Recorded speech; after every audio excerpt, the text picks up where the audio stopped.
Les riches ne lisent pas plus que toi. Ils lisent contre ce qu'on t'a appris. Et le livre dont on va parler aujourd'hui, il ne t'apprend pas à gagner de l'argent. Il t'apprend surtout pourquoi tu n'en gardes jamais. Si tu travailles dur, si tu fais ce qu'on te dit, si tu économises, si tu respectes les règles, mais que malgré tout, ta situation financière ne change pas. Alors écoute-moi bien, ce n'est pas un problème de motivation, ce n'est pas un problème d'intelligence, et ce n'est même pas un problème de salaire, c'est un problème de programmation mentale, une programmation invisible, silencieuse, installée très tôt. Et le plus troublant, tu l'as hérité.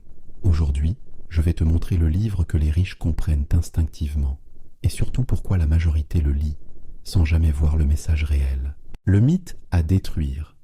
Ce qu'on ne t'a jamais dit sur l'argent. Depuis que tu es enfant, on t'a transmis une règle simple, une règle présentée comme évidente, comme raisonnable, comme adulte. Travaille dur, économise, sois prudent. Cette phrase, tu l'as entendue partout, à l'école, à la maison, dans les médias. Elle rassure. Elle donne l'impression que si tu fais les bonnes choses, tout finira par s'arranger. Et pendant longtemps, tu y crois. Tu travailles sérieusement. Tu fais attention à tes dépenses. Tu évites les risques. Tu cherches la stabilité. Sur le papier, tu es irréprochable. Mais alors, laisse-moi te poser une question inconfortable. Si cette règle fonctionnait vraiment, pourquoi tant de gens qui la suivent à la lettre stagnent-ils financièrement?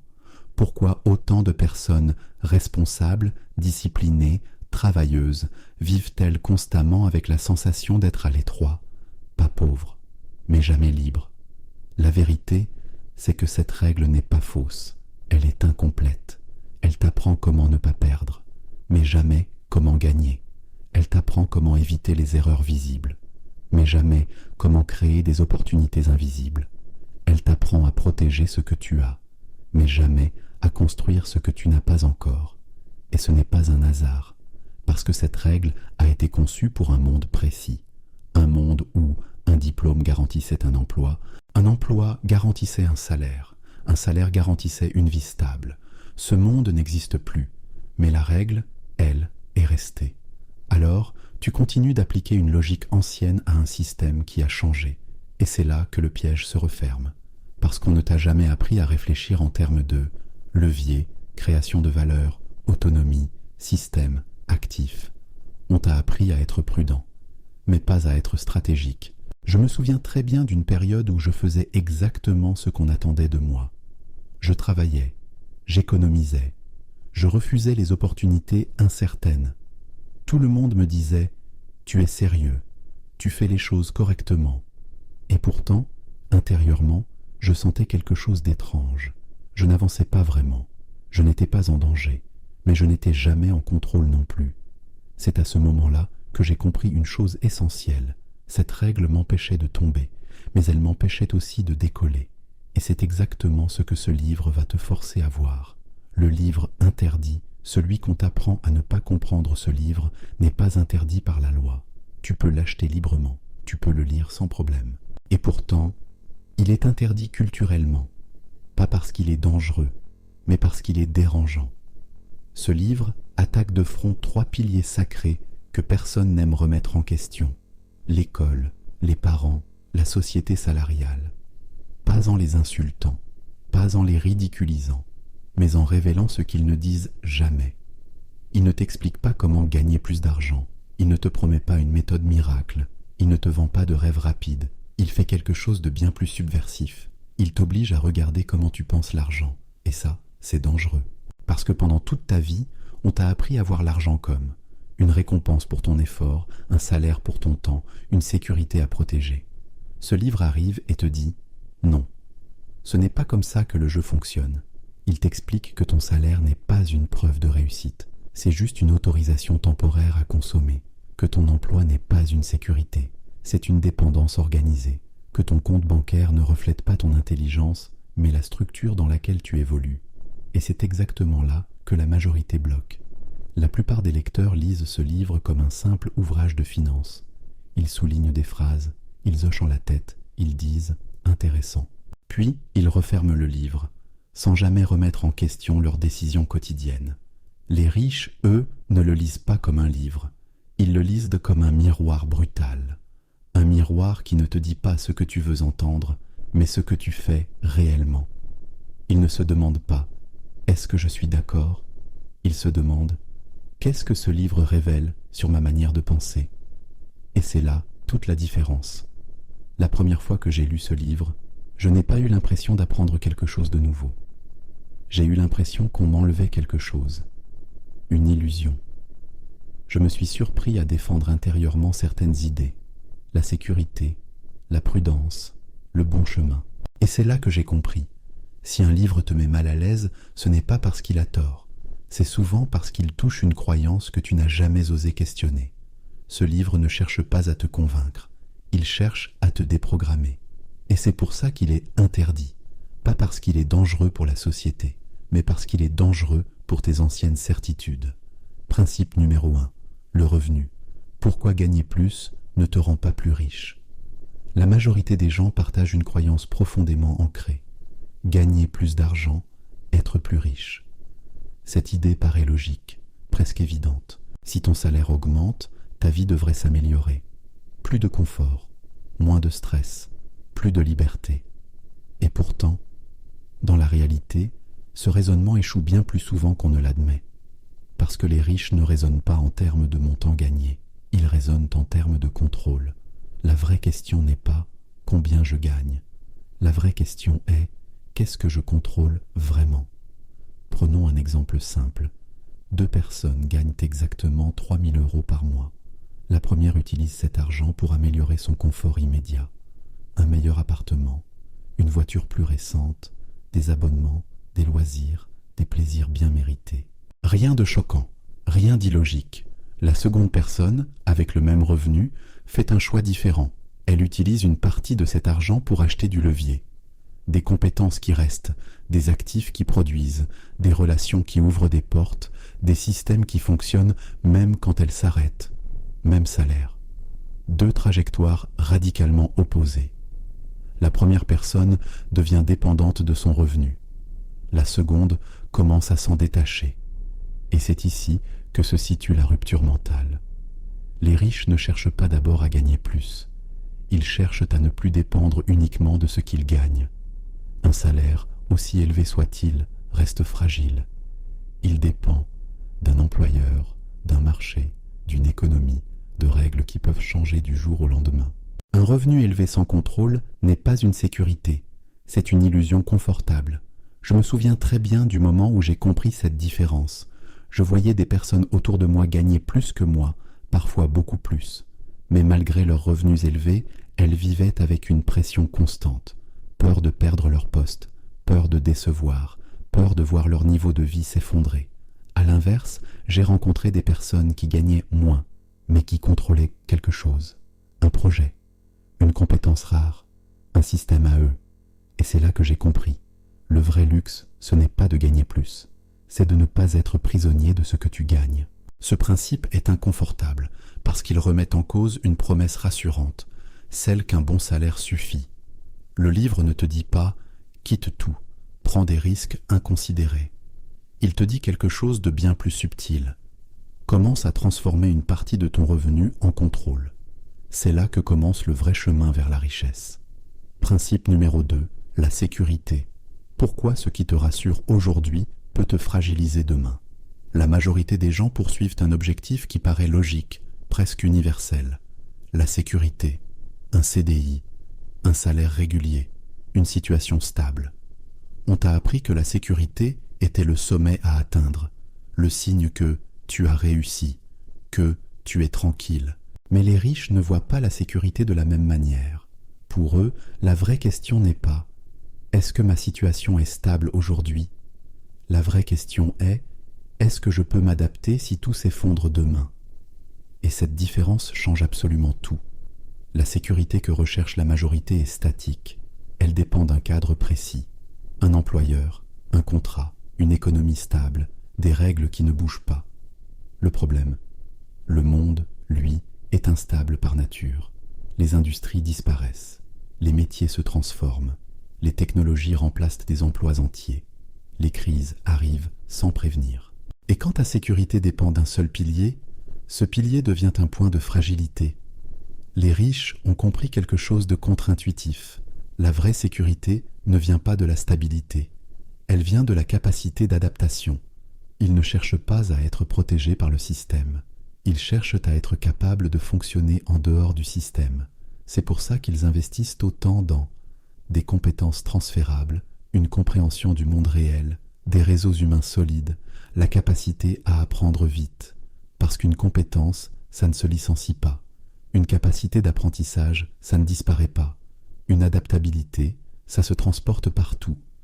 Il y a eu un moment précis où cette idée m'a frappé de plein fouet. J'étais dans une situation que beaucoup auraient qualifiée de sûre. Tout allait bien, rien d'alarmant. Et pourtant, j'ai réalisé une chose inquiétante. Si ce cadre disparaissait, je disparaissais avec. Mon diplôme ne me protégeait pas. Mon poste ne me protégeait pas. Mon statut ne me protégeait pas. Ce qui me protégeait réellement, c'était ce que je savais faire sans badge, sans titre, sans autorisation. C'est à ce moment-là que j'ai changé de priorité. Au lieu de chercher plus de stabilité, j'ai commencé à chercher plus de portabilité. Qu'est-ce que je peux emporter avec moi, quoi qu'il arrive? Les riches ne rejettent pas la sécurité, ils la redéfinissent. Pour eux, être en sécurité, ce n'est pas être immobile, c'est être capable de rebondir. Et tant que ta sécurité dépend de quelque chose que tu ne contrôles pas, elle n'est qu'un prêt temporaire. C'est exactement ce que ce livre t'oblige à comprendre. Principe numéro 3. Le risque. Pourquoi éviter le risque est souvent le plus grand risque. La majorité des gens ont une relation très simple et très émotionnelle au risque. Ils le fuient.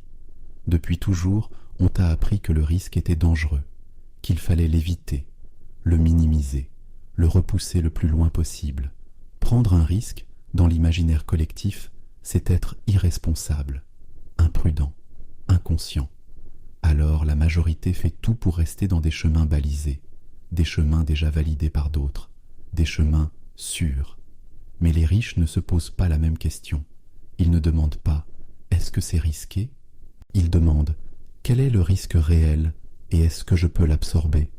Cette nuance change absolument tout, parce que le risque n'est pas binaire, il n'est pas présent ou absent. Le risque est mesurable, décomposable, réductible. Les riches comprennent que le vrai danger n'est pas le risque en lui-même. Le vrai danger, c'est l'ignorance du risque. Par exemple, changer de carrière sans plan est risqué. Créer un projet sans comprendre son marché est risqué. Investir sans comprendre ce que l'on fait est risqué. Mais rester toute sa vie dépendant d'un seul revenu, sans alternative, sans compétences transférables, ça aussi, c'est un risque. Un risque lent, invisible, mais potentiellement destructeur. La majorité voit le risque uniquement dans l'action. Les riches voient aussi le risque dans l'inaction. Ils savent qu'éviter le risque aujourd'hui, c'est parfois accumuler un risque beaucoup plus grand pour demain. Je me souviens d'une décision qui m'a longtemps paralysé. Elle n'était pas confortable, elle n'était pas évidente. J'avais deux options. Rester dans une situation rassurante mais limitée, ou faire un pas vers quelque chose d'incertain, mais compréhensible. Ce qui m'a débloqué, ce n'est pas le courage, c'est l'analyse. Je me suis demandé, quel est le pire scénario réaliste? Est-ce que je peux y survivre? La réponse était oui. À partir de là, la peur a perdu son pouvoir. Les riches ne sont pas moins peureux que les autres. Ils sont juste mieux informés. Ils transforment le risque émotionnel en risque rationnel. Ils fractionnent leurs décisions. Ils testent à petite échelle. Ils limitent les pertes possibles. Ils laissent le potentiel de gain ouvert. Ce livre ne te dit pas de tout risquer. Il te dit quelque chose de beaucoup plus intelligent. Arrête de confondre prudence et immobilité, car à long terme, éviter tous les risques visibles peut t'exposer au plus dangereux de tous, le risque de ne jamais changer. Principe numéro 4. Le temps. Pourquoi échanger ta vie contre de l'argent pour toujours est le vrai piège. Il existe une réalité simple, mais que presque personne n'ose regarder en face. Ton temps est fini. Tu peux perdre de l'argent et en regagner. Tu peux échouer et recommencer. Tu peux changer de direction. Mais chaque heure qui passe ne reviendra jamais.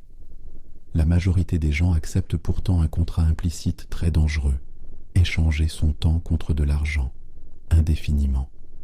Ce modèle est devenu tellement normal qu'on ne le questionne même plus. On appelle ça travailler, on appelle ça gagner sa vie. Mais les riches, eux, voient autre chose. Ils comprennent que le temps est la ressource la plus chère et que l'argent n'est qu'un outil. La majorité cherche à vendre plus de temps. Les riches cherchent à décorréler le temps de l'argent, pas pour ne plus rien faire, pas pour arrêter de travailler, mais pour ne plus être obligés d'être présents pour que l'argent existe. Ils construisent des systèmes, des actifs, des structures, quelque chose qui continue de fonctionner même quand ils dorment, même quand ils apprennent, même quand ils se trompent, parce qu'ils ont compris une chose fondamentale. Si ton revenu dépend uniquement de ta présence, alors tu es toujours remplaçable. Un salaire est lié à des heures liées à un corps lié à une énergie limitée, et ce modèle a une date d'expiration. Ce n'est pas une critique morale, c'est une réalité mathématique. Je me souviens très bien du jour où cette idée a cessé d'être théorique. Ce n'était pas un déclic spectaculaire, c'était une simple question. Si je m'arrête une semaine, est-ce que tout s'arrête avec moi? La réponse était oui, et cette réponse m'a mis profondément mal à l'aise. Pas parce que je détestais ce que je faisais, mais parce que j'ai compris que ma valeur était prisonnière de mon temps. C'est à partir de là que j'ai commencé à réfléchir différemment. Pas à gagner plus, mais à construire quelque chose qui pouvait exister sans moi, en permanence. Les riches ne méprisent pas le travail, ils méprisent la dépendance totale au temps. Ils savent que travailler dur n'est pas le problème. Le problème, c'est de travailler dur sans jamais construire d'échappatoire. Ce principe est peut-être le plus inconfortable de tous, parce qu'il force à regarder une vérité brute. Si tu ne construis rien en dehors de ton temps, tu finiras par manquer de temps avant d'avoir construit quoi que ce soit. Ce livre ne te dit pas d'arrêter de travailler. Il te dit de ne pas confondre travailler et avancer. Et c'est souvent cette confusion qui maintient les gens exactement là où ils sont. Moment de révélation, la lecture invisible du monde. À ce stade, quelque chose doit devenir clair. La différence entre les riches et les autres n'est pas l'argent. Ce n'est pas la chance. Ce n'est pas l'intelligence. Ce n'est même pas l'éducation. C'est la lecture invisible qu'ils font du monde. Ils ne voient pas la réalité comme la majorité. Là où tu vois une dépense, ils voient une dépendance. Là où tu vois un salaire, ils voient une limite. Là où tu vois un risque, ils voient une option. Ce ne sont pas des opinions, ce sont des angles de lecture. Deux personnes peuvent vivre exactement la même situation et en tirer des conclusions opposées. Parce que le problème n'a jamais été l'argent. Le problème a toujours été le cadre mental dans lequel on l'interprète. La majorité regarde le monde à travers une seule question. Comment être en sécurité? Les riches regardent le monde à travers une autre. Comment être autonome?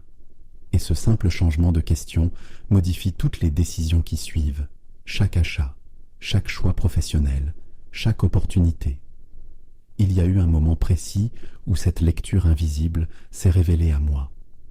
Je faisais un choix qui semblait raisonnable, prudent, logique. Mais en prenant du recul, je me suis posé une autre question. Est-ce que ce choix me rapproche de l'autonomie ou est-ce qu'il me rend encore plus dépendant?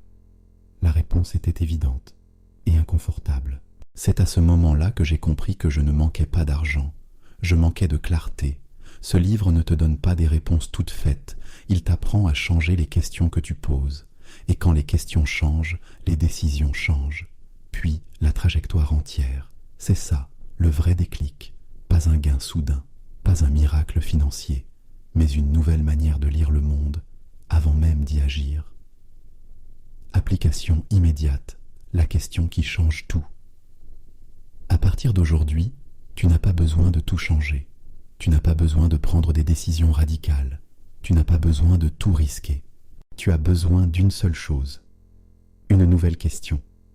Avant chaque décision importante, et même avant les petites décisions quotidiennes, pose-toi systématiquement ceci. Est-ce que ce choix me rend dépendant ou autonome? Cette question est simple, mais elle est redoutable, parce qu'elle court-circuite toutes les excuses. Chaque achat devient un test. Est-ce que cet achat augmente mon confort immédiat ou ma liberté future? Chaque choix professionnel devient un révélateur.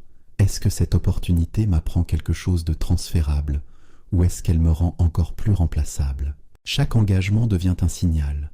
Est-ce que je choisis par peur de perdre ou par volonté de construire? Je me souviens très bien du moment où j'ai commencé à utiliser cette question consciemment. Pas une fois, pas par hasard, tous les jours. Et quelque chose d'étrange s'est produit. Je n'ai pas gagné plus d'argent immédiatement. Je n'ai pas changé de vie en un mois. Mais mes décisions ont commencé à changer. Puis mes priorités. Puis mes habitudes. J'ai commencé à accepter moins de confort à court terme, mais beaucoup plus de contrôle à long terme. 30. Et c'est là que la trajectoire s'est déplacée. Cette question ne te rend pas riche. Elle t'empêche de t'auto-saboter. Elle t'oblige à voir les coûts cachés, à long terme, invisibles au début. Tu n'as pas besoin d'être parfait. Tu as juste besoin d'être cohérent. Pose cette question assez souvent et tu verras ton comportement évoluer. Puis tes décisions. Puis ta trajectoire entière. C'est rarement une grande décision qui change une vie. C'est une petite question posée tous les jours. Dis-moi en commentaire, quelle croyance sur l'argent t'a le plus freiné jusqu'à aujourd'hui? Lis les réponses des autres. Tu verras que tu n'es pas seul. Et si tu veux comprendre les règles que personne ne t'a expliquées, alors reste ici, la suite arrive.